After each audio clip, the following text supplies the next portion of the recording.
Welcome to all of you. आज हम लोग सीखने वाले हैं इनकम रिकॉग्नाइजेशन। जब भी हम बैंकिंग कंपनी का प्रॉफिट एंड लॉस प्रिपेयर करते हैं तो प्रॉफिट एंड लॉस में हमारे पास एक इनकम होती है जिसको हम बोलते हैं इंटरेस्ट।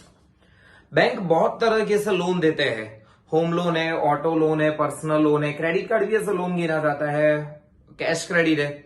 बहुत ऐसी लोन बैंक प्रोवाइड करता है, पर बैंक का इसके पीछे का मेन इंटेंशन क्या होता है कि इंटरेस्ट अर्न करना। अभी होता यहाँ पे ये है कि बैंक तो एक बार लोन दे देती है, बट जब लोन का रीपेमेंट जब ईएमआई में मिलने वाला है तो कस्टमर ईएमआई में दो अलग अलग अमाउंट फिलअप करते हैं, प्रिंसिपल अमाउंट और इंटरेस्ट। बट प्रिंसिपल अमाउंट तो जो सपोज बैंक ने 25 लाख का लोन दिया है तो वो 25 लाख वापिस मिलने वाले हैं। बैंक को उसमें से इनकम नहीं हो रही, बैंक को इनकम हो रही है इंटरेस्ट में से। बट कुछ कस्टमर ऐसे होते हैं जो रेगुलर ईएमआई पेमेंट करते हैं, कुछ कस्टमर ऐसे होते हैं जो ईएमआई पेमेंट नहीं करते और बैंक को डिफिकल्टीज अराइज होती है। दैट मीन्स बैंक उसको बोलते हैं एनपीए, नॉन परफॉर्मिंग असेट। अब बात आती है कि इनकम रिकॉग्नाइज कैसे करें, इनकम फाइनलाइज कैसे करें, प्रॉफिट एंड लॉस में क्रेडिट साइड पर इनकम कितनी लिखे इंटरेस्ट में। तो वही समझने के लिए मैंने एक एग्जांपल रखा है यहाँ पे। पर्टिकुलर दिया है इंटरेस्ट अर्न है और इंटरेस्ट रिसीव्ड है। अर्न एंड रिसीव्ड में ये डिफरेंस हो जाएगा, इतना हम कमा रहे हैं लेकिन उसमें से इतना मिला है, that means remaining amount pending है, मिलना बाकी है। बट परफॉर्मिंग असेट है, जो रेगुलर ईएमआई पेमेंट कर रहे हैं वो लोगों की बात हो रही है। नॉन परफॉर्मिंग असेट जो ईएमआई पेमेंट नहीं कर रहे हैं हमारे लिए। बट परफॉर्मिंग असेट में टर्म लोन है, कैश क्रेडिट, ओवरड्राफ्ट है, बिल परचेज है। 240 इंटरेस्ट अर्न है, उसमें से 160 मिल चुका है, नो डाउट 80 रुपीज मिलना बाकी है। 1500 है, 1240 रिसीव हो चुका है, रिमेनिंग अमाउंट पेंडिंग है इसमें भी। 300 में से 300 मिल चुका है, इसमें कुछ भी पेंडिंग नहीं है। बट नॉन परफॉर्मिंग असेट जो ईएमआई नहीं पेमेंट कर रहे हैं, अब उसकी बात उसमें यह है ना कि 150 अर्न तो कर चुके हैं हम, जो लोन है उसके पीछे का इंटरेस्ट 150 तो हो रहा है, बट सिर्फ 10 रुपीज मिला है, 24 ही मिला है, 40 ही मिला है। अब बात आती है कि प्रॉफिट एंड लॉस में क्रेडिट साइड पे इनकम कैसे लिखे।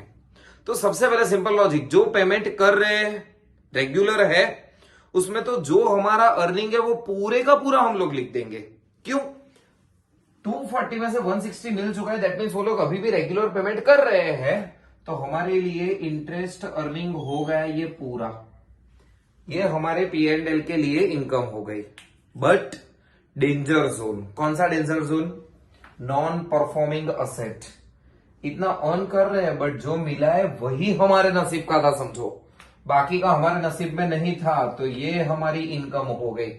तो प्रॉफिट एंड लॉस में अगर क्रेडिट साइड पे इनकम रिकॉग्नाइज करना है तो कितनी इनकम रिकॉग्नाइज हम कर सकते हैं। तो यहां पे मैं बात करूं तो टर्म लोन में बात करें ना तो 240 प्लस 10।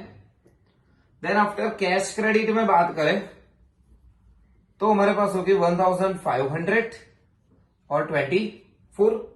एंड देन आफ्टर अगर बात करते हैं बिल परचेज की तो 300 प्लस 40, ये होगी हमारी इनकम रिकॉग्नाइजेशन। समझने का ट्राई करो बच्चों, जो परफॉर्मिंग असेट है उसमें से हमने इंटरेस्ट अर्न लिया हुआ है क्योंकि वो मिलने ही वाला है, रिमेनिंग अमाउंट 160 मिल चुकी है, दूसरी अमाउंट पेंडिंग है बट मिलने तो वाली है।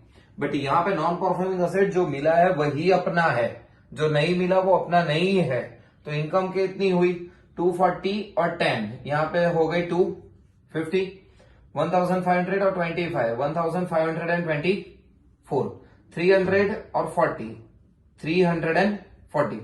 अगर इन तीन का टोटल हम करने जाए तो हमारे पास टोटल मिलेगा 2140। तो ये होगा हमारे लिए प्रॉफिट एंड लॉस में क्रेडिट साइड पे अपनी इनकम रिकॉग्नाइजेशन। तो सिंपल सा टॉपिक था, है कुछ नहीं।